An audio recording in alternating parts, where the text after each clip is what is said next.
অসুস্থ, দেশের শত্রু এরা, এগুলা নিঃসন্দেহে অসুস্থ। আমার ক্ষমতা থাকলে এদেরকে আমি পাবনা ভর্তি করাইতাম, সত্যি, কারণ পাগল ছাড়াই কাজ কেউ করে না। যাদের বাপ মা শুনতেছেন আপনার সন্তান পাগল, আপনার সন্তান পাগল বলে আতশবাজি ফুটাচ্ছে, এই পাগল সন্তান তাড়াতাড়ি পাগলাখানায় ভর্তি করেন, কারণ পাগল ছাড়া এই কাজ কেউ করবে না। যাদের সন্তান আতশবাজি ফুটাচ্ছে, নিঃসন্দেহে ওর মা বাবা যেন জেনে নেয় ওর সন্তান পাগল, পাগল ছাড়া এই কাজ কেউ করে না।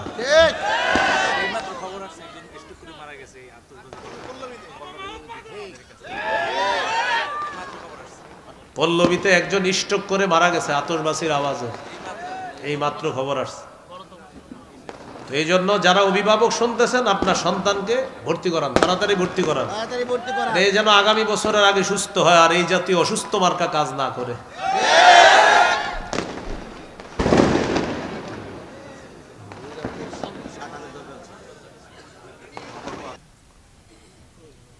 সূরাতুল মাইদার ৫১ নম্বর আয়াতে কারিমা তেলাওয়াত করেছে। এই আয়াতে আল্লাহ তাআলা একটি বিষয়ে নিষেধ করেছেন। কোরআন যারা পড়াশোনা করে, কোরআনের পাঠক যারা, তাদের মৌলিক ৪টা কাজ। ১ নম্বর কোরআনের বিশুদ্ধ তেলাওয়াত করা, ২ নম্বর কোরআনের বিশুদ্ধ অনুবাদ শিক্ষা করা, ৩ নম্বর কোরআনের বিভিন্ন আয়াতের মতলব উদ্দেশ্য বোঝার চেষ্টা করা, ৪ নম্বর কোরআনের কিছু হুকুম আছে, কিছু নিষেধ আছে, আদেশগুলা মানা, নিষেধগুলা থেকে বেঁচে থাকা। যেমন কোরআনে আছে আকিমুস সালাহ, তোমরা নামাজ কায়েম করো, ওয়া আতুজ যাকাত, তোমরা যাকাত দাও, ওয়ারকাউ মা'আর রাকিঈন, রুকুকারীদের সাথে রুকু করো। এগুলা কোরআনের আদেশ, কোরআনের হুকুম। আল্লাহ তাআলা বলেন, উতলু মা উহিয়া ইলাইকা মিনাল কিতাবি ওয়া আকিমিস সালাহ। নবী, আপনার প্রতি যে ওহী, কিতাবের যে ওহী আপনার কাছে আসে, এই ওহী আপনি তেলাওয়াত করেন, হুকুম। ওয়া আকিমিস সালাহ, নামাজ কায়েম করেন, হুকুম। সূরা তাহাতে আছে, আল্লাহ তাআলা বলেন, ইন্নানি আনাল্লাহ লা ইলাহা ইল্লা আনা ফা'বুদনি। আমি আল্লাহ, আমি ছাড়া কোনো ইলাহ নাই, আমার ইবাদত করো। ওয়া আকিমিস সালাতা লিযিকরি, আমার শরণার্থে নামাজ কায়েম করো। সূরা হুদে আল্লাহ তাআলা বলেন, ওয়া আকিমিস সালাতা তারাফাইন নাহারি ওয়া যুলাফাম মিনাল লাইল। দিনের ২ প্রান্তে রাতের কিছু অংশে সালাত কায়েম করো। এগুলো হলো হুকুম। সূরা বাকারা ২৩৮ নম্বর আয়াতে আছে, হাফিজু আলাস সালাওয়াত, নামাজ সমূহের প্রতি যত্নবান হও, নামাজের প্রতি যত্নবান হও। এগুলা হলো হুকুম। কিছু বিষয় আছে নিষেধ। সূরা বাকারা ৬০ নম্বর আয়াতে আল্লাহ বলেন, ওয়ালা তা'সাউ ফিল আরদি মুফসিদিন, দুষ্কৃতিকারী রূপে দুনিয়াতে ফাসাদ সৃষ্টি করো না। এই যে বাজি বুজি ফুটানো হচ্ছে, এগুলা ফাসাদ, এগুলা অন্যায়, কোনো সন্দেহ নাই, এগুলা হলো নিষেধ। সূরা আলী ইমরানের ১৩০ নম্বর আয়াতে আছে, ইয়া আইয়ুহাল্লাযীনা আমানু লা তা'কুলুর রিবা আযআফাম মুদাআফা। হে ঈমানদারগণ, তোমরা বহুগুণে বৃদ্ধি করে সুদ খেও না, নিষেধ। তেমনিভাবে একটা নিষেধ হলো যে আয়াতটা তেলাওয়াত করলাম, হে ঈমানদারগণ, তোমরা ইহুদি খ্রিস্টানদেরকে অভিভাবক রূপে গ্রহণ করো না। তাদের একে অপরের অভিভাবক। তোমাদের মধ্যে যারা তাদেরকে অভিভাবক রূপে গ্রহণ করবে, তারা তাদের অন্তর্ভুক্ত হয়ে যাবে। নাউজুবিল্লাহ। ইহুদি খ্রিস্টানদেরকে অভিভাবক রূপে গ্রহণ করলে কি ক্ষতি? ১ নম্বর ক্ষতি হলো তাদের কালচার আমাদের উপর তারা চাপিয়ে দিবে জোর করে। আবু দাউদের হাদিস ৪০৩১ নম্বর হাদিস, রাসূলুল্লাহ সাল্লাল্লাহু আলাইহি সাল্লাম বলেন, মান তাশাব্বাহা বিকওমিন ফাহুয়া মিনহুম।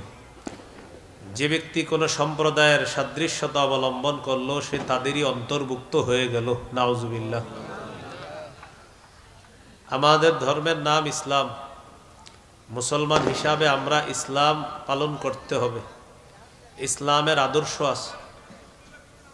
সূরা আলী ইমরানের 19 নম্বর আয়াতে আল্লাহ বলেন, ইন্নাদ-দীনা ইনদাল্লাহিল ইসলাম, নিশ্চয়ই আল্লাহর কাছে একমাত্র দিন হলো ইসলাম।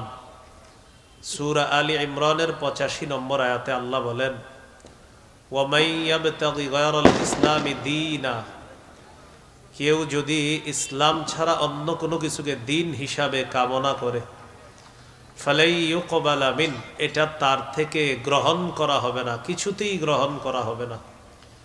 ওয়া হুয়া ফিল আখিরাতি মিনাল খাসিরিন, সে আখিরাতে ক্ষতিগ্রস্তদের অন্তর্ভুক্ত হবে।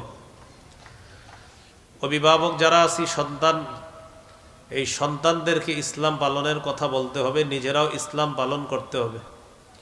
সূরা বাকারার 131-132 নম্বর আয়াতে আল্লাহ বলেন, ইদ ক্বালা লাহু রাব্বুহু আসলিম ক্বালা আসলামতু লিরাব্বিল আলামিন।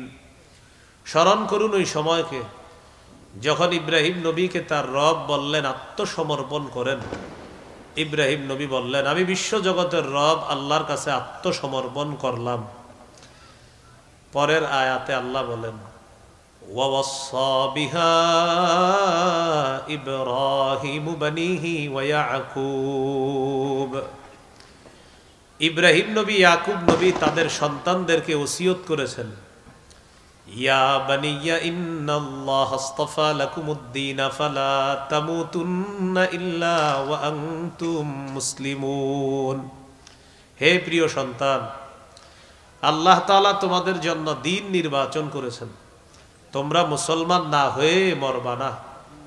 2 আয়াত থেকে শিখলাম অভিভাবকরা ইসলাম পালন করবে, সন্তানদেরকে ইসলাম পালনের ওসিয়ত করতে হবে। এইগুলো 1 নাম্বার।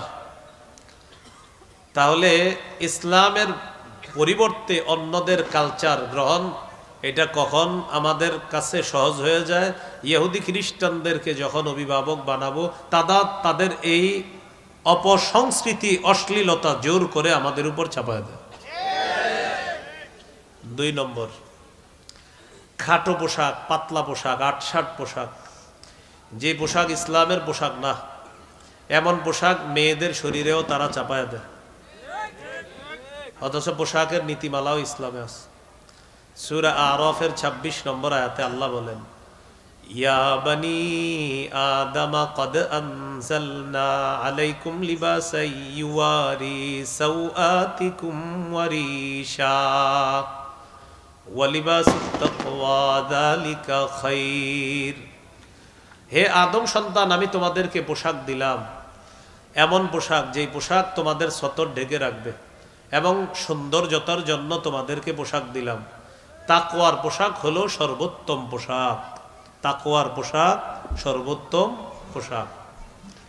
তিরমিজির হাদিস 1999 নম্বর হাদিস, ক্বালা রাসূলুল্লাহ সাল্লাল্লাহু আলাইহি ওয়াসাল্লাম, লা ইয়াদখুলুল জান্নাতা মান কানা ফি কলবিহি মিসকালু যাররাতিন মিন কিবরিন। রাসূলুল্লাহ সাল্লাল্লাহু আলাইহি সাল্লাম বলেন, যার অন্তরে সরিষার দানা পরিমাণ অহংকার আছে সে জান্নাতে প্রবেশ করবে না। ক্বালা রাজুলুন ইন্নার রাজুলা ইউহিব্বু আন ইয়াকুনা থাওবুহু হাসানা ওয়া না'লুহু হাসানাতান ইয়া রাসূলুল্লাহ। হুজুর, কোন মানুষ আছে যারা চায় তার পোশাকটা যেন একটু উত্তম হয়, তার জুতা যেন উত্তম হয়, এটাও কি অহংকার হবে? ফাকালা রাসূলুল্লাহ সাল্লাল্লাহু আলাইহি ওয়াসাল্লাম, ইন্নাল্লাহা জামিলুন ইউহিব্বুল জামাল। কেউ যদি একটু উত্তম জুতা পরে, উত্তম পোশাক পরে, এটা তার সৌন্দর্যতা। আল্লাহ সুন্দর, সৌন্দর্যতাকে আল্লাহ ভালোবাসেন। হাদিসের শেষে আছে অহংকার কাকে বলে? আল কিবরু বাতরুল হাক্কি ওয়া গামতুন নাস। অহংকার হলো সত্যকে অস্বীকার করা, মানুষকে ছোট করে দেখা। অহংকার হলো সত্যকে অস্বীকার করা, মানুষকে ছোট করে দেখা, এটা হলো অহংকার। ইসলামে পোশাকের যেমন নীতিমালা আছে, মনে রাখবেন পোশাক মৌলিকভাবে 3 প্রকার। কয় প্রকার বলেন? ওয়াজিব, মুস্তাহাব, হারাম। ওয়াজিব হলো যে পোশাক সতর ঢেকে রাখবে, ততটুকু পোশাক আবশ্যক, এটা লাগবে, জরুরি। আবু দাউদের হাদিস 4017 নম্বর হাদিস। হাদিসের বর্ণনাকারী বাহস ইবনে হাকিম, তিনি তার বাবা থেকে, তার বাবা তার দাদা থেকে, তার দাদা নবীর থেকে হাদিসটা বর্ণনা করছে। আন বাহস ইবনে হাকিম আন আবিহি আন জাদ্দিহি قال قلت يا رسول الله عوراتنا ما نأتي منها وما نذار।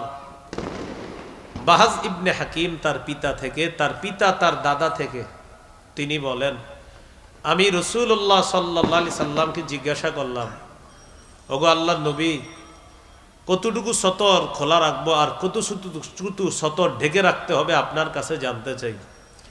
فقال رسول الله صلى الله عليه وسلم احفظ عورتك إلا من زوجتك أو ما ملكت يمينك। রাসূলুল্লাহ সাল্লাল্লাহু আলাইহি সাল্লাম বলেন, তোমার স্ত্রী ছাড়া সবার সামনে তুমি সতর ঢেকে রাখতে হবে। তো তিনি আবার প্রশ্ন করলেন, ইদা কানাল কওমু বা'দুহুম আলা বা'দিন। হুজুর, যখন অনেকজন একসাথে থাকে, ম্যাচে অনেকে আপনারা ভাড়া থাকেন, 4 জন বন্ধু একসাথে, মহিলা হোস্টেলে মেয়ে 3-4 জন একসাথে থাকে, তখন সতরের কি মাসালা? ফাকাল রাসূলুল্লাহ সাল্লাল্লাহু আলাইহি ওয়াসাল্লাম ইন ইসতাতা'তা আন লা ইয়ারায়ান্নাহা আহাদুন ফালা ইয়ারায়ান্নাহা। রাসূলুল্লাহ সাল্লাল্লাহু আলাইহি সাল্লাম বলেন, যথাসম্ভব একজন পুরুষ অপর পুরুষের সতর দেখবে না, একজন নারী অপর নারীর সতর দেখবে না। সাহাবী প্রশ্ন করলেন, ইদা কানার রাজুলু খালিয়ান ইয়া রাসূলুল্লাহ। হুজুর, কেউ যদি ঘরে একা থাকে তখন সতর কি হবে? ঘরে একা আছেন, দরজা বন্ধ, জানালা বন্ধ, তখন সতরের কি মাসালা? ফাকাল রাসূলুল্লাহ সাল্লাল্লাহু আলাইহি ওয়াসাল্লাম আল্লাহু আহাক্কু আইয়ুস্তাহিয়া মিনহু মিনান নাস। ঘরে যদিও কেউ না থাকে তখন আল্লাহ থাকে, আল্লাহকে মানুষের চেয়ে বেশি লজ্জা পাওয়া দরকার, তাই তুমি ঘরে একা থাকলে সতর আরো বেশি করে ডাকবা। ঘরে একা থাকবেন তখন আল্লাহকে বেশি লজ্জা পেতে হবে, তখন আল্লাহকে বেশি লজ্জা পাইলে তো এই জন্য আমার সতরও ঘরে একা থাকলেও ঢেকে রাখতে হবে। বুঝে আসছে সবার? এটা ওয়াজিব। আরেকটা হলো মুস্তাহাব। আবু দাউদের হাদিস 4063 নম্বর হাদিস। এই হাদিসের বর্ণনাকারী আবুল আহওয়াস, তিনি তার পিতা থেকে বর্ণনা করেন, তিনি বলেন, আতাইতুন নবিয়্য সাল্লাল্লাহু আলাইহি ওয়াসাল্লাম ফি সাওবিন দুনিন। আমি একটা নরমাল পোশাক পরে নবীজির কাছে আসলাম, একটা নিম্নমানের পোশাক পরে নবীজির কাছে আসলাম। ফাকাল রাসূলুল্লাহ সাল্লাল্লাহু আলাইহি ওয়াসাল্লাম আলাকা মালুন। নবীজি বললেন, তোমার কি সম্পদ আছে? তো সাহাবী বললেন, জি হুজুর, আমার সম্পদ আছে। নবীজি বললেন, মিন আইয়িল মাল, কোন ধরনের সম্পদ আছে তোমার? তখন তিনি বললেন, কদ আতানি আল্লাহু মিনাল ইবিলি ওয়াল গানামি ওয়াল খাইলি ওয়ার রাকিক। আল্লাহ তাআলা আমাকে উট দিয়েছেন, মেষ দুম্বা দিয়েছেন, ঘোড়া দিয়েছেন, দাস দাসী দিয়েছেন, আলহামদুলিল্লাহ, আমার যথেষ্ট সম্পদ আছে। তো নবীজি বললেন, এত সম্পদ আছে তো এরকম নরমাল পোশাক পরলা কেন? তোমার এত সম্পদ, পোশাক এত নরমাল কেন? ইযা আতাকাল্লাহু মালান ফালিরা আসারু নি'মাতিল্লাহি আলাইকা ওয়া কারামাতি। আল্লাহ যখন তোমাকে পোশাক দিয়েছেন, আল্লাহ পছন্দ করেন এই নিয়ামতের নিদর্শন যেন তোমার মধ্যে দেখা যায়। তোমার যে সম্পদ আছে, সম্পদ অনুযায়ী তুমি একটু পরিপাটি হয়ে থাকবা, এই নিয়ামতের নিদর্শন যেন তোমার মধ্যে দেখা যায়, এটা আল্লাহ পছন্দ করেন। তাহলে মানুষকে না দেখানোর জন্য, রবের খুশি, রব নিয়ামত দিছে, এই নিয়ামতের শুকরিয়া হিসাবে আপনি সম্পদ অনুযায়ী যদি একটু লন্ড্রি করে, ইস্ত্রি করে, একটু উন্নত মানের পোশাক পরেন, এটা আল্লাহ পছন্দ করেন। এটা হলো মুস্তাহাব। বলেন এটা কি? আবু দাউদের হাদিস 4062 নম্বর হাদিস। এই হাদিসের বর্ণনাকারী জাবের রাদিয়াল্লাহু তাআলা তিনি বলেন, আতানা রাসূলুল্লাহ সাল্লাল্লাহু আলাইহি ওয়াসাল্লাম ফারাআ রাজুলান শাইসান ক্বাদ তাফাররাকা শা'রুহু। রাসূলুল্লাহ সাল্লাল্লাহু আলাইহি সাল্লাম আমাদের কাছে আসলেন, আসার পর এক ব্যক্তির দিকে তাকাইলেন, তাকিয়ে দেখে তার মাথার চুলগুলা এলোমেলো। মাথার চুল কি? এলোমেলো। فقال رسول الله صلى الله عليه وسلم أما يجد هذا ما يسكن به شعرا নবীজি বললেন আচ্ছা তার কি কোনো চিরুনি নাই মাথার চুলগুলো আছড়ানোর জন্য? সে কি কোনো চিরুনি পায় না মাথার চুলগুলো আছড়ানোর জন্য? ওয়ারাআ রাজুলান আখর আলাইহি থিয়াবুন ওয়াসিখা, আরেক ব্যক্তিকে দেখলেন তার শরীরে ময়লা কাপড়। فقال رسول الله صلى الله عليه وسلم أما هذا يجد ماء يغسل به ثوبا, নবীজি বললেন আচ্ছা সে কি পানি পায় না কাপড়গুলা ধোয়ার জন্য? তাহলে চুল এলোমেলো, বললেন চিরুনি নাই আছড়ানোর জন্য। এরপরে দেখলেন কাপড় ময়লা, নবীজি বললেন সে কি পানি পায় না এই কাপড় ধৌত করার জন্য? এই কথা বলার পর এখান থেকে আমরা বুঝে আসতেছে হাদিস থেকে একটু পরিপাটি হয়ে থাকা, চুলগুলা আপনার একটু আছড়ায়া তেল দেওয়া, এটা ইসলাম নিষেধ করে না, এটা উৎসাহিত করে।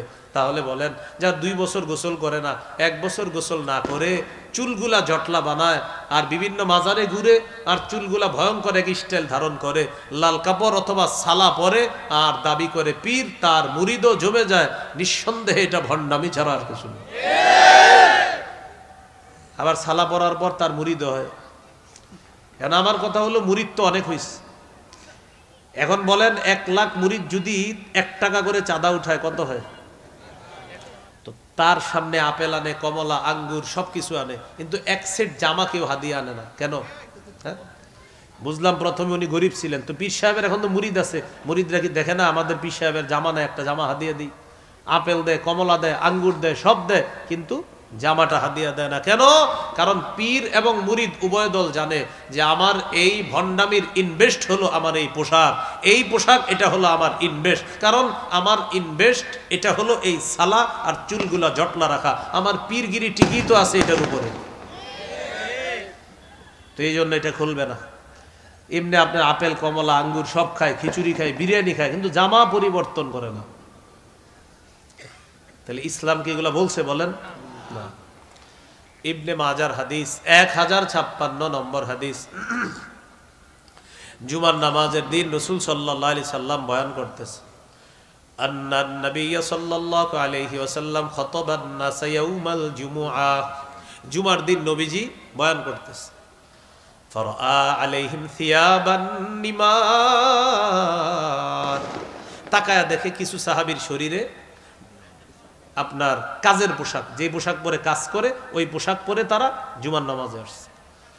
فقال رسول الله صلى الله عليه وسلم اما على احدكم ان وجد ساعه ان يتخذ ثوبين لجمعه سوى ثوبي مهنته, শোনো তোমাদের যাদের সামর্থ্য আছে তারা কাজের পোশাকের পরিবর্তে জুমার সালাতের জন্য আলাদা 2 জোড়া পোশাক সংগ্রহ করে রাখবা।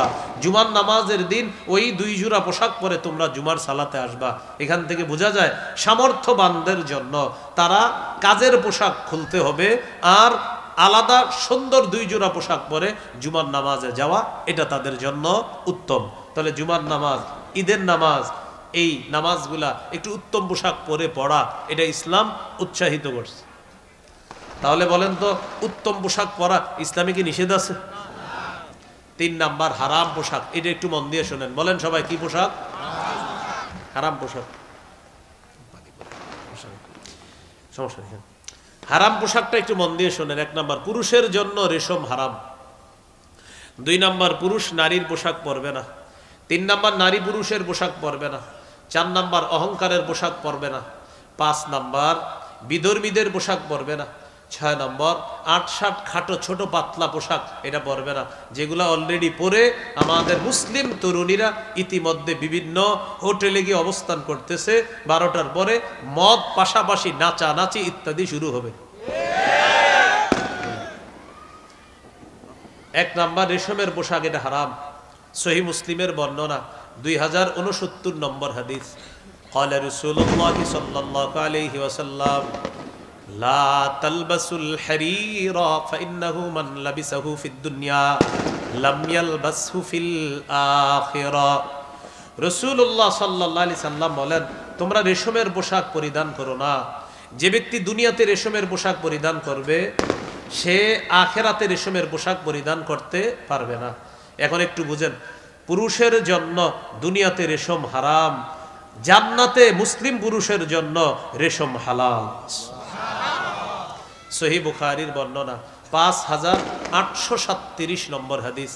এই হাদিসের বর্ণনাকারী হুযায়ফা রাদিয়াল্লাহু তাআলা তিনি বলেন, নাহানা নবী সাল্লাল্লাহু আলাইহি ওয়াসাল্লাম আন নাশরাবা ফি আনিয়াতিদ যাহাবি ওয়াল ফিদ্দা ওয়া আন লুবসিল হারিরি ওয়াদ দিবাজ ওয়া আন নাজলিসা আলাইহি। নবীজি আমাদেরকে স্বর্ণ রূপার পাত্রে পানাহার করতে নিষেধ করেছেন, মোটা পাতলা রেশম পরতে নিষেধ করেছেন, রেশমের উপর বসতেও নিষেধ করেছেন। পুরুষরা রেশমের পোশাক পরবো না, রেশমের কাপড়ের উপর বসবো না। বিভিন্ন বাসায় বেড়াতে যান, সোফার উপরে বসেন না, গেলে অনেকের সোফায় আপনার রেশমের সুতা থাকে, আল্লাহ জানে নাকি, ঠিক আছে। তো রেশমের সুতা থাকে, কারুকার্য, ওটাতে কিন্তু বসবেন না। এটা নারীকে বসতে দিবেন, আপনার মেয়েকে বসতে দিবেন। পিছনে ছোট্ট একটা বালিশ থাকে, এই বালিশে অনেক সময় রেশমের সুতা দিয়ে কারুকার্য থাকতে পারে, হ্যাঁ। তো এরকম যদি থাকে এটা আপনি পিছনে দিবেন না, এরকম যদি রেশমের কারুকার্য থাকে, বুঝে আসছে কথাটা? এখন যদি রেশম থাকে, বা সামান নবী বলছে আমি রেশম পরিধান করব না, আমি রেশমের উপর বসবো না, এটার উপর আমি হেলান দিব না, এটা নারীরা দুনিয়াতে ব্যবহার করবে, আমার জন্য আখেরাতে। বলেন আমাদের জন্য কোথায়? আমাদের জন্য যে আখেরাতে, এই ব্যাপারে সরাসরি একটা হাদিস আছে, সুবহানাল্লাহ। সহিহ বুখারী 5633 নম্বর হাদিস। রাসূলুল্লাহ সাল্লাল্লাহু আলাইহি সাল্লাম বলেন, লা তাশরাবু ফি আনিয়াতিদ যাহাবি ওয়াল ফিদ্দা, আল্লাহ, ওয়ালা তালবাসুল হারীরা ফাইন্নাহা লাহুম ওয়া লাকুম ফিল আখিরা। রাসূলুল্লাহ সাল্লাল্লাহু আলাইহি সাল্লাম বলেন, তোমরা স্বর্ণ রূপার পাত্রে পানাহার করবা না, তোমরা রেশমের পোশাক পরবা না। তো রাসূলুল্লাহ সাল্লাল্লাহু আলাইহি সাল্লাম বলেন, তোমরা রেশমের পোশাক, এদিক তাকান তাকান, সমস্যা নেই, আল্লাহ তাআলা বুঝদান করেন।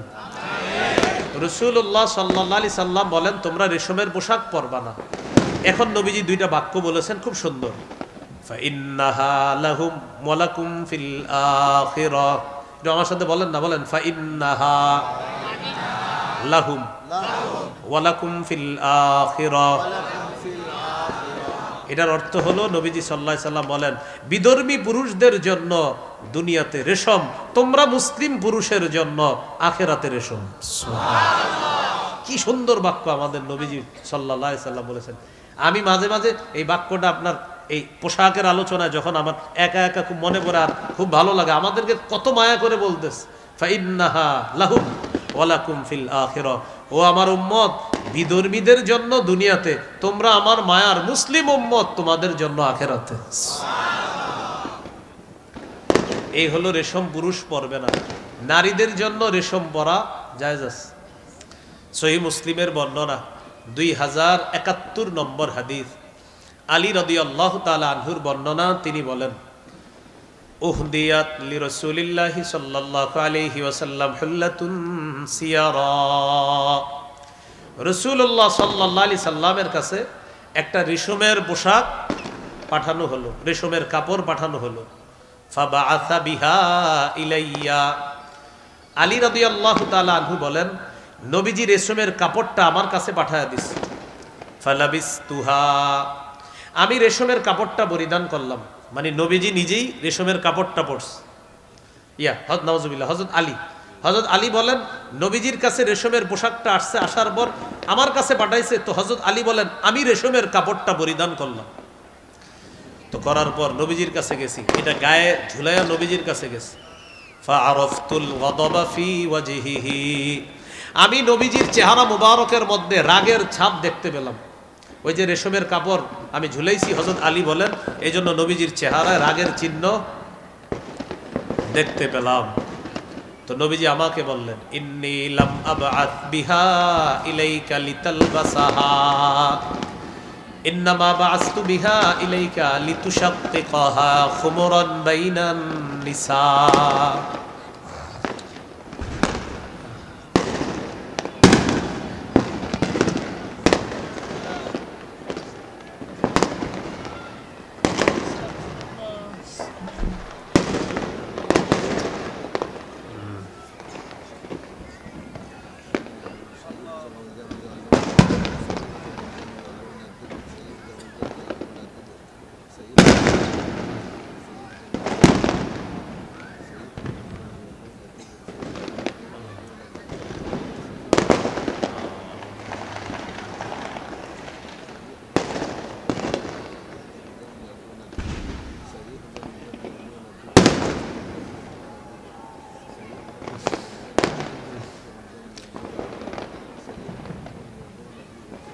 তো রাসূলুল্লাহ সাল্লাল্লাহু আলাইহি সাল্লাম হযরত আলী রাদিয়াল্লাহু তাআলা আনহুকে বললেন, আমি রেশমের পোশাক, রেশমের কাপড় তোমাকে পরিধান করার জন্য পাঠাইনি, আমি তোমার কাছে এটা পাঠিয়েছি লিতুশাক্কিকহা খুমরান বাইনান নিসা, তুমি এটা টুকরা টুকরা করে নারী সদস্য যারা আছে তাদেরকে ওড়না হিসাবে ব্যবহার করার জন্য দিবা, এই জন্য এটা পাঠিয়েছি। তো বুখারীর বর্ণনায় আসছে 5840 নম্বর হাদিসে হযরত আলী বলেন, ফাশাক্কাকতুহা বাইনান নিসা, আমি নারীদের মাঝে এটা ওড়না বানায়া বন্টন করে দিয়ে দিলাম মেয়েরা পরিধান করার জন্য। এই হলো আপনার রেশমের পোশাক পুরুষের জন্য হারাম। 2 নাম্বার, পুরুষ নারীর পোশাক পরবে না। 3 নাম্বার, নারী পুরুষের পোশাক পরবে না।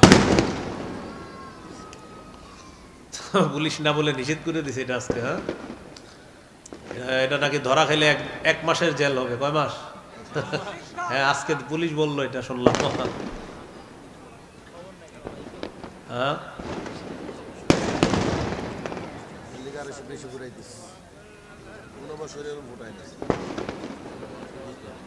এক তাগুত ছেড়ে আর এক তাগুত ধরলে পরিণতি এটাই হবে।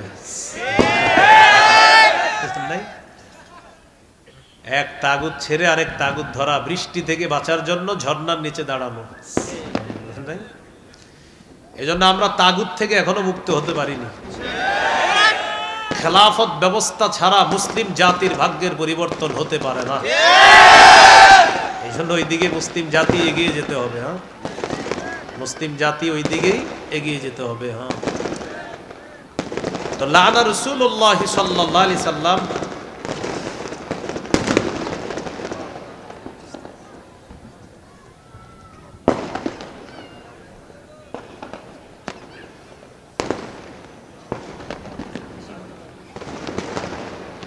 বয়ান শুরু করলে বাড়ায় দেয় না।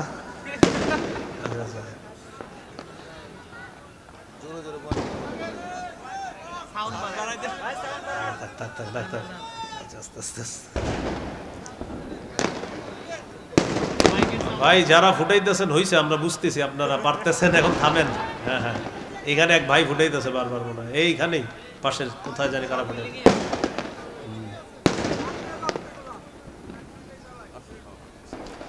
সূরা আহজাবের 58 নম্বর আয়াত, যারা আপনারা কোরআনের অনুবাদ দেখে নেন, সূরা আহজাব 58 নম্বর আয়াত। সূরা আহজাব 58, সূরা আহজাব 58।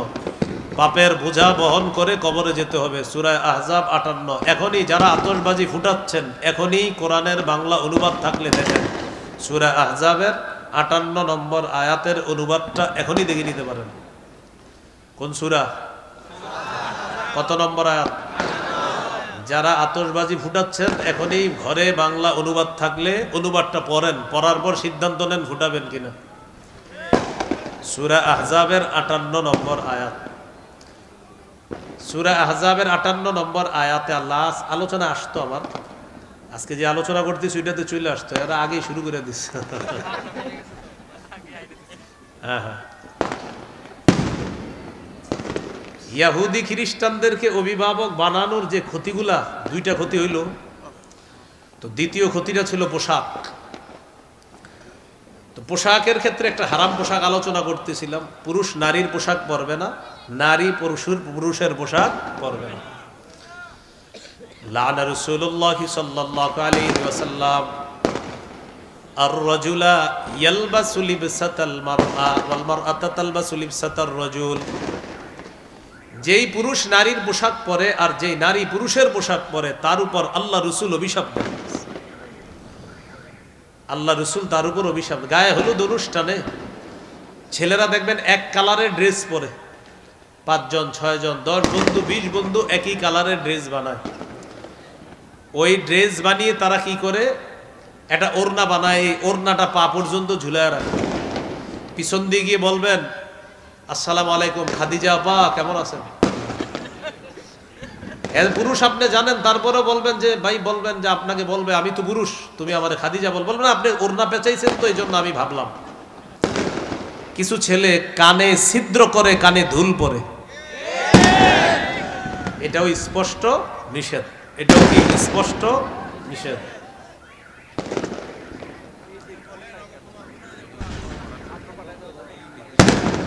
থাক, কিছু বলেন না, তারা মাদ্রাসার উপরে টার্গেট নিবে। অসুস্থ, দেশের শত্রু এরা, এগুলা নিঃসন্দেহে অসুস্থ। আমার ক্ষমতা থাকলে এদেরকে আমি পাবনা ভর্তি করাইতাম, সত্যি, কারণ পাগল ছাড়াই কাজ কেউ করে না। যাদের বাপ মা শুনতেছেন আপনার সন্তান পাগল, আপনার সন্তান পাগল বলে আতশবাজি ফুটাচ্ছে, এই পাগল সন্তান তাড়াতাড়ি পাগলাখানায় ভর্তি করেন, কারণ পাগল ছাড়া এই কাজ কেউ করবে না। যাদের সন্তান আতশবাজি ফুটাচ্ছে, নিঃসন্দেহে ওর মা বাবা যেন জেনে নেয় ওর সন্তান পাগল, পাগল ছাড়া এই কাজ কেউ করে না।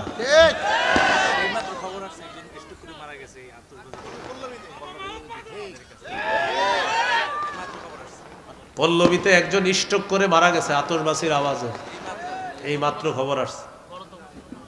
তো এই জন্য যারা অভিভাবক শুনতেছেন, আপনার সন্তানকে ভর্তি করান, তাড়াতাড়ি ভর্তি করান, এই যেন আগামী বছরের আগে সুস্থ হয় আর এই জাতীয় অসুস্থ মার্কা কাজ না করে।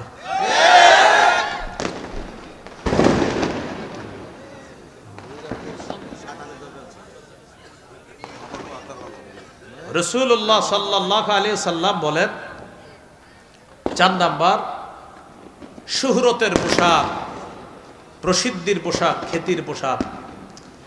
এই পোশাক যারা পরিধান করবে, নবীজি বলেন, মান লাবিসা সাওবা শুহরাতিন আলবাসাহুল্লাহু ইয়াউমাল কিয়ামাতি সাওবা মাদাল্লাহ। যে ব্যক্তি খ্যাতির পোশাক পরিধান করে, আল্লাহ কিয়ামতের ময়দানে তাকে লাঞ্ছনার পোশাক পরায়া দিবে, নাউজুবিল্লাহ। 5 নাম্বার, বিধর্মীদের পোশাক। আব্দুল্লাহ ইবনে আমর ইবনুল আস রাদিয়াল্লাহু তাআলা আনহু বলেন, রাআ রাসূলুল্লাহ সাল্লাল্লাহু আলাইহি সাল্লাম আলাইয়া সাওবাইনি মুআসফারাইন। নবীজি আমার শরীরে 2টা রঙিন পোশাক দেখছে, এই পোশাকের রংগুলো সুন্দর ছিল না। নবী আমাকে বললেন, হাজিহি মিন সিয়াবিল কুফার, এগুলা কাফেরদের পোশাক, ফালা তালবাসহা, এগুলা পরিধান করবা না। কিছু ছেলে কুটিপতির সন্তান দেখবেন প্যান্ট পরে ছেঁড়া প্যান্ট, এখানে ফাড়া, এখানে ছেঁড়া, এখানে ছেঁড়া। আগে ছেঁড়া প্যান্ট যারা পড়তো আমরা ভাবতাম সে ভিক্ষুক, ফকিন্নি। তো এখন কুটিপতির সন্তান ছেঁড়া প্যান্ট পরে। তো এই জন্য এলাকার মসজিদের ইমাম সাহেব যারা শুনতেছেন, আপনারা যদি কোনো কোটিপতির সন্তানকে দেখেন ছেঁড়া প্যান্ট পরে, আপনি মসজিদের মুসল্লিদের থেকে চান্দা উঠায় তাকে প্যান্ট কেনার ব্যবস্থা করে দিন। কারণ তার আব্বার সব টাকা আছে, বাড়ি গাড়ি করার টাকা আছে, তারও টাকা আছে, শুধু প্যান্ট কেনার টাকা নাই। তো এই জন্য আমরা এটা কিনে দিতে হবে। আমাদের দেশে কিছু যুবক আছে, যুবতী আছে, এমন তাদের মস্তিষ্ক এমন অসুস্থ হয়েছে, ভারতের কোন সুপারস্টার যদি কালকে সালা গায়ে দেয়, আমেরিকার কেউ যদি সালা গায়ে দেয়, তারা সালা গায়ে দিবে আর বলবে এটাই ফ্যাশন। কি বলবে? এটাই ফ্যাশন। এরকম তৈরি হয়ে, তো এখন বলেন ছেঁড়া প্যান্ট পরে, নাম দিছে কি? ফ্যাশন। ছেঁড়া প্যান্ট বললে আমরা দিতাম ভিক্ষা, এখন ছেঁড়া প্যান্ট পরা এটাই ফ্যাশন। এখন ভাই যদি কাউরে এরকম দেখেন, আপনি প্রথমে ভিক্ষা দিবেন। আমি কোনো ভিক্ষুকদেরকে আবার অপমান, ভিক্ষুক বেচারা ফকির গরিব মানুষ, বেচারায় ছেঁড়া প্যান্ট পরবে, ঠিক আছে। কুটিপতির সন্তান ছেঁড়া প্যান্ট কেন পরবে? টাকা নাই, আর টাকা দিয়ে সহযোগিতা করেন প্যান্ট কেনার জন্য, সেই প্যান্ট পরবে কেন? এর বিধর্মীদের পোশাক। 6 নাম্বার, পাতলা পোশাক। সহিহ মুসলিমের বর্ণনা, 2198 নম্বর হাদিস। রাসূলুল্লাহ সাল্লাল্লাহু আলাইহি সাল্লাম বলেন, সিনফানে মিন আহলিন নার লাম আরহুমা, 2 শ্রেণীর জাহান্নামী, তাদেরকে আমি দেখি নাই। এর মধ্যে একটা হলো নিসাউন কাসিয়াতুন আরিয়াত মাইলাতুন মুমিলাত। এর মধ্যে একটা হলো এমন নারী, যেই নারীরা পোশাক পরার পরেও উলঙ্গ, এমন পাতলা পোশাক পরে যেই পোশাকে সে অন্যকে নিজের দিকে আকৃষ্ট করে, নিজে অন্যের দিকে আকৃষ্ট হয়। লা ইয়াদখুলনাল জান্নাতা ওয়ালা ইয়াজিদনা রিহাহা। নবীজি বলেন এরা জান্নাতে প্রবেশ করবে না, জান্নাতের ঘ্রাণও তারা পাবে না। তো এই হলো ইহুদি খ্রিস্টানদেরকে অভিভাবক বানানোর 2 নম্বর ক্ষতি, পোশাক। পোশাকের স্বাধীনতার নামে মুসলিম তরুণ তরুণীদের গায়ে এমন এমন পোশাক উঠিয়ে দিবে, যে পোশাক না ইসলামী কোনো সভ্যতা ধারণ করবে। মেয়েরা এমন পোশাক পরবে, যে পোশাকে সে সমাজে অশ্লীলতা ছড়াবে, আর নাম দিবে এটা পোশাকের স্বাধীনতা। 3 নাম্বার, টেটু আঁকা। টেটু, টেটু কি আঁকা? উল্কি, উল্কি আঁকবে। সহিহ বুখারীর বর্ণনা, 5940 নম্বর হাদিস। লাআনা রাসূলুল্লাহ সাল্লাল্লাহু আলাইহি ওয়াসাল্লাম আল ওয়াশিমা ওয়াল মুস্তাওশিমা ওয়াল ওয়াসিলা ওয়াল মুস্তাওশিমা।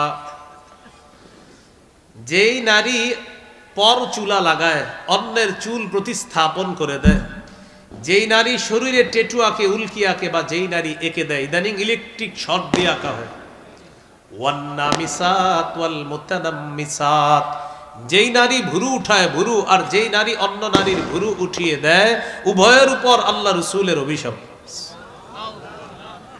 তাহলে টেটু আঁকা, উল্কি আঁকা, রসুলের অভিশাপ পাবে তারা। 4 নাম্বার, আতশবাজি ফুটানো। বলেন কি ফুটানো? এই যে এটা চলতেছে, যেটা এটা ঈদের আগের রাতেও ফুটায় একদল এই আজকের দিনকে ফুটায়, আরেক দল বিয়ে, গায়ে হলুদ ইত্যাদিতে ফুটায়। সূরা আহজাবের 58 নম্বর আয়াতে আল্লাহ বলেন, ওয়াল্লাযীনা ইউযুনাল মুমিনিনা ওয়াল মুমিনাতি বিগাইরি মাকতাসাবু ফাকাদ ইহতামালু বুহতানাও ওয়া ইসমাম মুবিনা। যারা কোনো কারণ ছাড়া অন্যায়ভাবে মুমিন নারী পুরুষকে কষ্ট দিবে, তারা প্রকাশ্য পাপের বোঝা বহন করবে। এই পাপের বোঝা নিয়ে তারা কবরে যাবে। এই পাপের বোঝা নিয়ে কোথায় যাবে? কবরে যাবে। তাহলে বলেন, কোন দিবসকে কেন্দ্র করে এইখানে যারা আমার আলোচনা শুনছে, তো আমরা আজকে তো ফুটাবো না, আমরা কোন দিবস, ঈদের আগেও না, বিয়েতে, গায়ে হলুদ, কোথাও আমরা আতশবাজি জীবনেও আমরা এগুলা করবো না ইনশাআল্লাহ। আপনার বন্ধু যারা আছে তাদেরকেই দাওয়াত দেন। 5 নাম্বার, গান বাজানো। এটা এখনো বাকি আছে। আজকে একটু পরে গান শুরু হবে, কিন্তু এখন তো মাত্র স্যাম্পল দেখলেন। গানের নিয়মটা হবে এমন, কিছু ছেলে ক্রিকেট খেলার আয়োজন করবে, পাশে আপনার 2টা বক্সে জোরে জোরে গান বাজাবে, খিচুড়ি পাকাবে, রাত 4টা বাজে খিচুড়ি খেয়ে তাহাজ্জুদ পরে ঘুমিয়ে যাবে। এগুলো 5 নাম্বার আপনার গান। গান, এই গান নতুন বর্ষকেও স্বাগত জানায়। ঈদের আগের রাতে 29টা 30টা রোজা রাখার পর ইবলিস ছাড়া পেয়ে যায়, তখন আইসা বলে, টেনশন নাই, আমি আইসা গেছি, তুমি 2টা বক্স আনো, হিন্দি, আরবি, ফার্সি, বাংলা, অঙ্ক, ইংরেজি যা পারো, গান হইলি হলো, কি ভাষা এটা জানা দরকার নাই, সর্বোচ্চ ভলিউমে ছাড়বা, তালে তালে লাফাইবা, দেখবেন বাচ্চা ছেলে মেয়েরাও লাফাইতেছে, ছোট ছোট। এ তো আপনারই সন্তান, আপনার সন্তানকে এই সভ্যতায় আপনি বড় করছেন কেন? সূরা তাহরিমের 6 নম্বর আয়াতে আল্লাহ বলেছেন, কু আনফুসাকুম ওয়া আহলিকুম নার, নিজে এবং পরিবারকে আগুন থেকে বাঁচাও, নিজেকে এবং পরিবারকে আগুন থেকে বাঁচাও। কু কু বাঁচাও, প্রোটেক্ট, কু সেভ, প্রোটেক্ট আনফুসাকুম ইউরসেলফ ওয়া আহলিকুম এন্ড ইউর ফ্যামিলিজ নার এগেইনস্ট আ ফায়ার। ফায়ার অর্থ কি? আগুন। আগুন, আগুন থেকে বাঁচাও, নিজেকে বাঁচাও, পরিবারকে বাঁচাও, আগুন থেকে বাঁচাও পরিবারকে। তো এই জন্য এই আয়াতের ব্যাখ্যায় সাহাবায়ে কেরাম বলেন, আল্লিমু আওলাদাকুম আল আদাবা, সন্তানকে ছোটবেলা থেকে শিষ্টাচার, ভদ্রতা শিক্ষা দাও। আপনি যদি সন্তানের হাত ধরে তাকে নাচের আর গানের স্কুলে নিয়ে যান, আর বড় হলে আলেমদের কাছে গিয়ে বলে, হুজুর সন্তানটা শেষ, ছোটবেলা যখন নাচের আর গানের স্কুলে নিয়েছেন, কসাই বাবা হিসাবে সন্তানের হাত ধরে আপনি জাহান্নামে নিয়ে গেছেন, তখন এই কাজ কেন করলেন? আবার ইমাম সাহেবের কাছে হাসি দিয়া দোয়া চাই, হুজুর দোয়া করেন। গান, গানের ব্যাপারে শুধু এতটুকু মনে রাখবেন, আমার যেই বিষয়টা আর কি গানের ব্যাপারে আপনার, আমি যেই বিষয়টা আমার সবচেয়ে গুরুত্ব লাগে গানের ব্যাপারে, নবীজি কোরআন তেলাওয়াত করতেন, কাফেররা নবীজির তেলাওয়াত শুনতো চুপে চুপে, মজা লাগতো। নজর ইবনে হারেসা এক কাফের চিন্তা করলো যে আমাদের সন্তানরা মুহাম্মদ সাল্লাল্লাহু আলাইহি সাল্লাম তার তেলাওয়াত শুনে আমাদের সন্তানরা, এটা মেনে নেওয়া যায় না। সে বিদেশ গেছে, বিদেশ গিয়ে বাদ্যযন্ত্র কিনে আনস, গায়িকা কিনে আনস, নায়িকা নর্তকীদেরকে কিনে আনস, এনে বলল তোমরা নাচবা, পাশে গান বাজতে থাকবে, গানের তালে তালে তোমরা নাচতে থাকবা, আর অন্যান্য ছেলে মেয়ে যারা আছে তাদেরকে বলতো এখন থেকে মুহাম্মদ সাল্লাল্লাহু আলাইহি সাল্লাম তার তেলাওয়াত শুনবা না, এখন থেকে নর্তকীদের নাচ দেখবা আর গান শুনবা।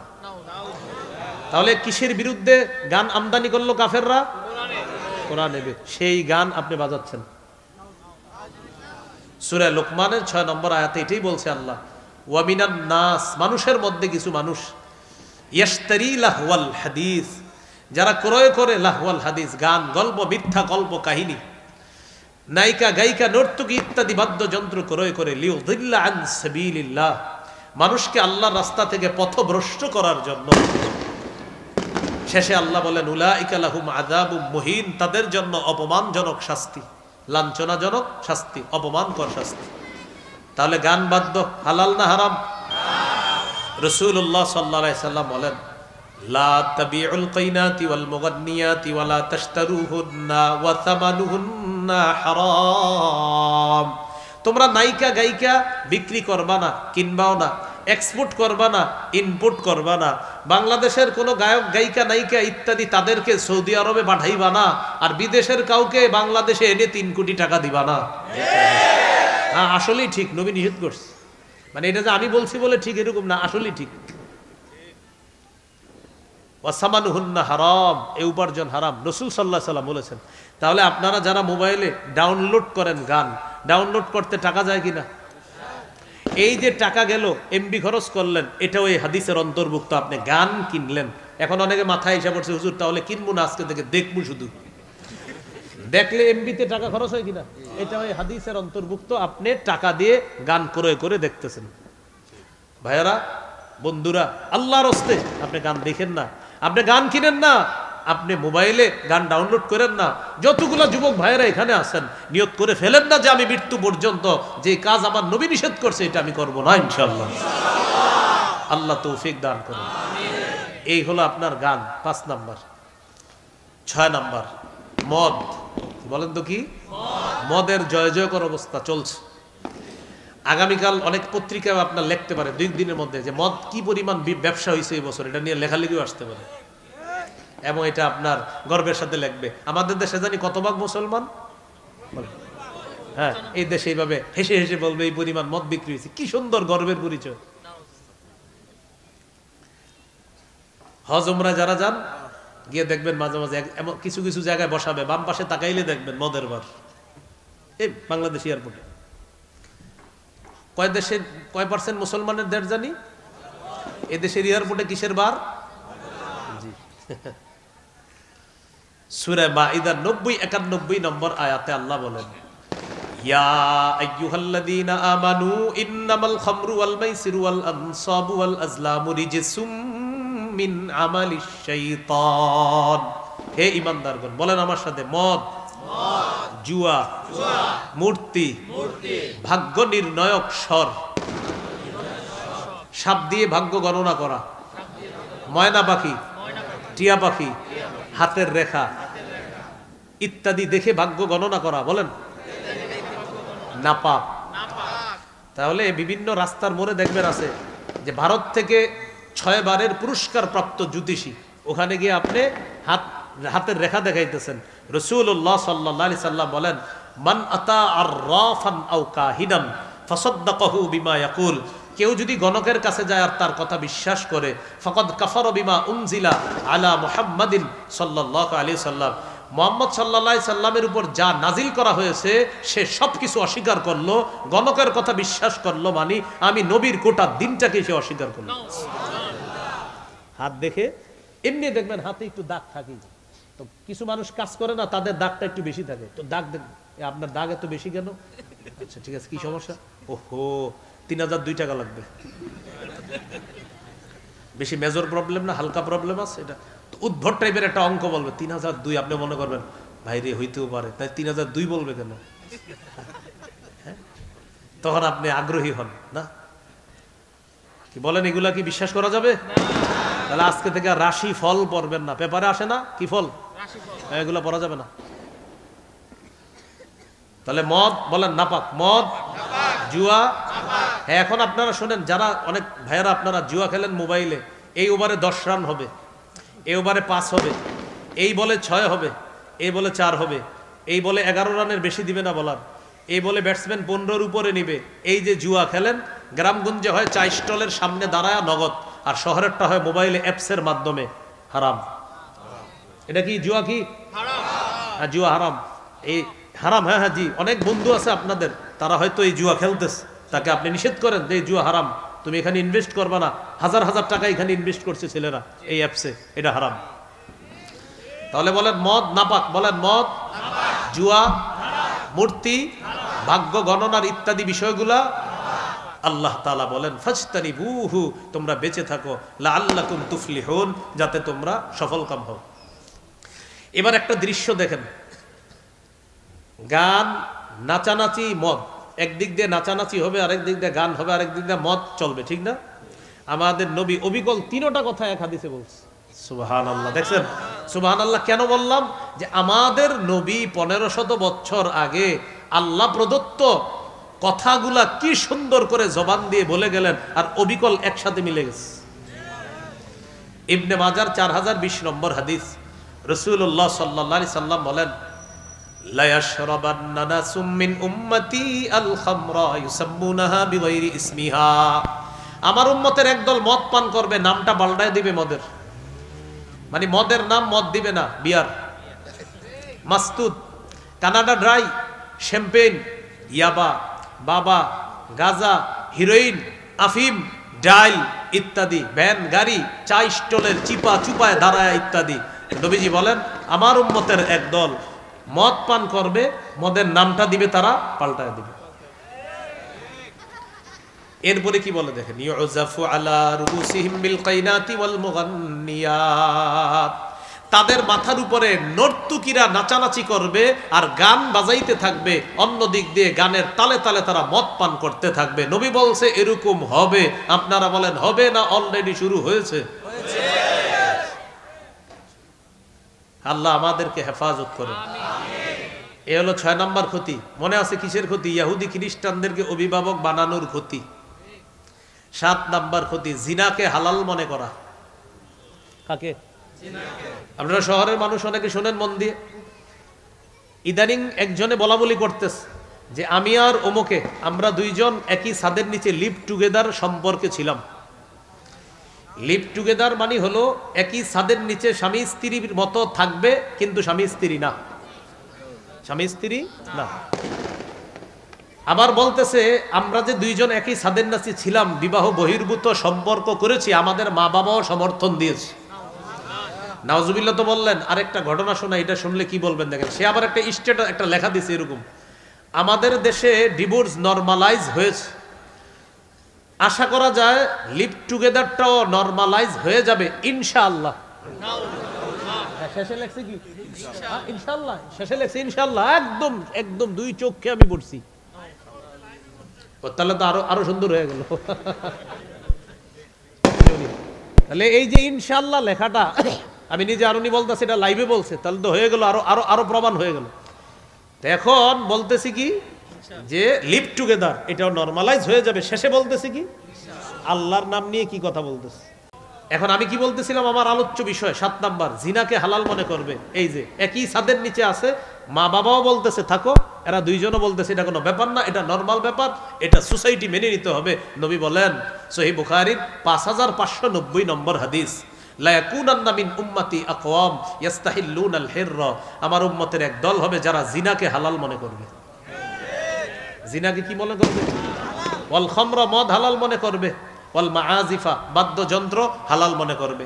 সংসদে দাঁড়ায় বলবে বুখারী, মুসলিম, আবু দাউদ, তিরমিজি, নাসাই, ইবনে মাজাহ, মেশকাত সব পড়ছি, কোথাও পাই নাই গান হারাম। তো আমি কই পাইলাম? আরে এই যে বুখারীর হাদিসটা, তো এটা সিয়াসিত্তার ভিতরে না বাহিরে? ঠিক আছে, হাসেন, পরে হাসেন, আগে শোনেন। বুখারীতে পড়ছে তো পায় নাই, তো এটা বুখারীর ভিতরে না বাহিরে? বলতেছে পায় নাই। সংসদটা পুরা একটা পাগলা ভারত বানায় ফেলছিল। এই জন্য আল্লাহর কাছে দোয়া করবেন, আল্লাহ আমাদের দেশে একজন পুরুষ শাসক দেন। কি শাসক? আরেকটা দোয়া করবেন, বলেন আল্লাহ কিয়ামতের আগে আমাদের দেশে আর কোন নারী প্রধান চাই না। কি চাই না? সবাই বলেন কেন? আরো জোরে বলেন। আরেকটু জোরে বলেন। বোমার আওয়াজের চেয়ে জোরে বলেন। এতক্ষণ বললেন না, ওদেরকে থামানো দরকার ছিল। নবীজি জবাব দিয়েছেন, রাসূলুল্লাহ সাল্লাল্লাহু আলাইহি সাল্লাম বলেন, লা ইউফলিহা কওমুন ওয়াল্লাহু আমরাহুম ইমরাআ, ওই জাতি কিছুতেই সফল হবে না যেই জাতি তাদের নেতৃত্বে কোনো নারী বসায় দেয়।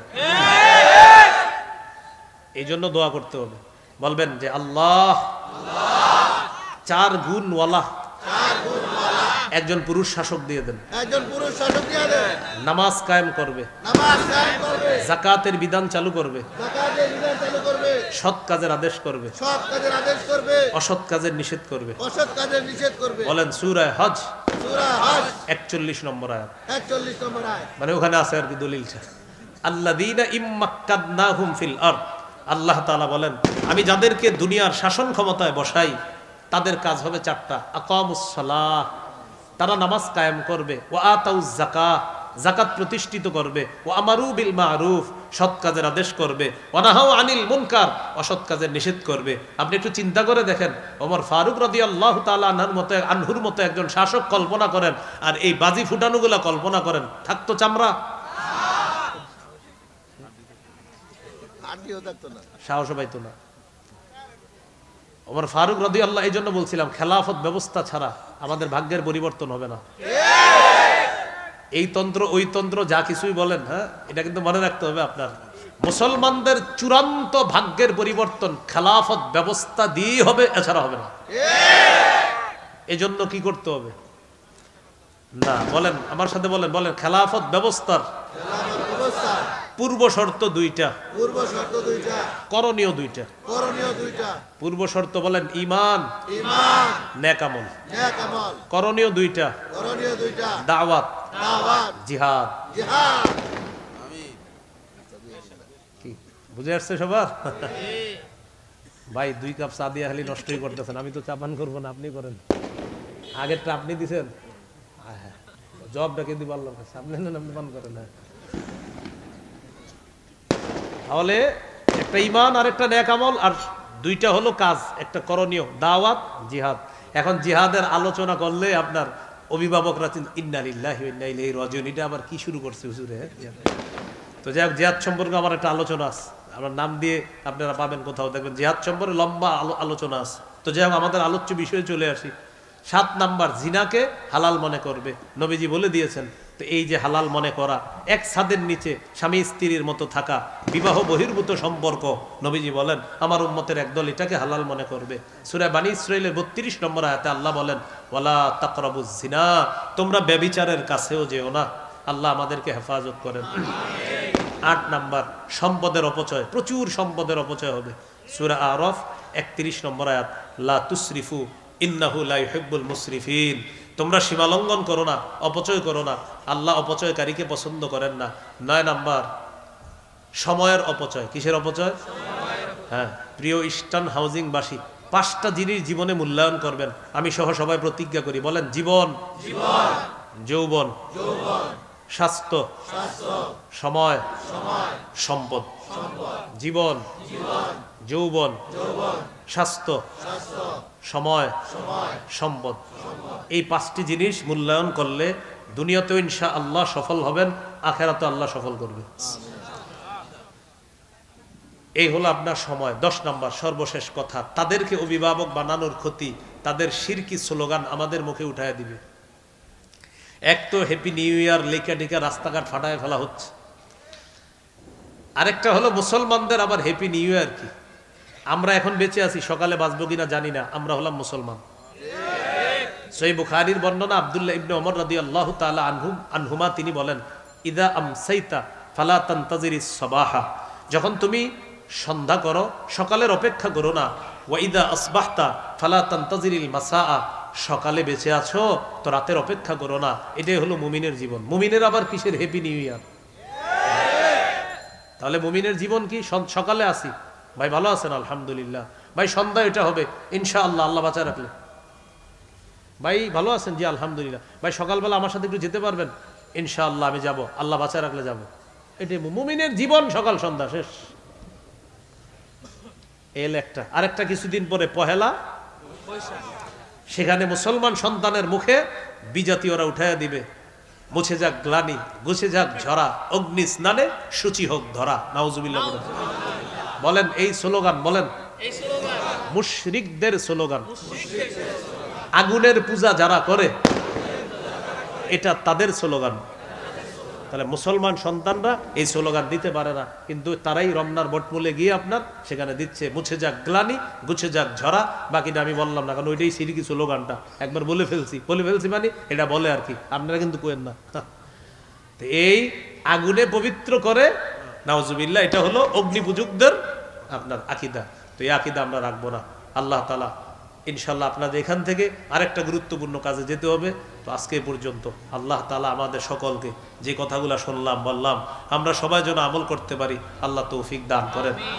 ইহুদি খ্রিস্টানদেরকে অভিভাবক বানাবো না, এটা গুরুত্বপূর্ণ। তাহলে আমাদের অভিভাবককে বলেন আল্লাহ। সূরা বাকারা 257 নম্বর আয়াত, আল্লাহু ওয়ালিয়্যুল্লাযীনা আমানু, ঈমানদারদের অভিভাবক আল্লাহ। আল্লাহ আমাদের সকলকে কথাগুলা মনে রেখে আমল করার তৌফিক দান করেন।